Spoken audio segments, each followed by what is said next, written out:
গ্রামের লোকেরা যেভাবে পিঠে বানায়। খেন্দিটা কই গেল? এই চেংড়িটা খালি সারা দিন থেকে ঘুইরা বেড়ায়, কিছু হাতে হাতে কাজ করে দিবে। ও আসলি ওই যে চালের গুঁড়াটা ভালো করে গুইলা দে। নে পুলিগুলা মুখের নকশাগুলা কেটে দে।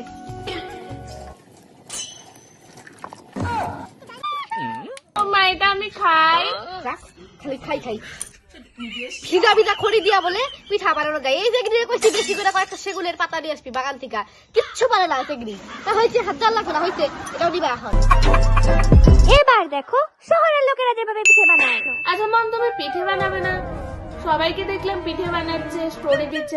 পিঠে তো বানাতে হয়। আমি এক পর্ব তো চাল ম্যাক্সিতে দিয়ে রেখেছি।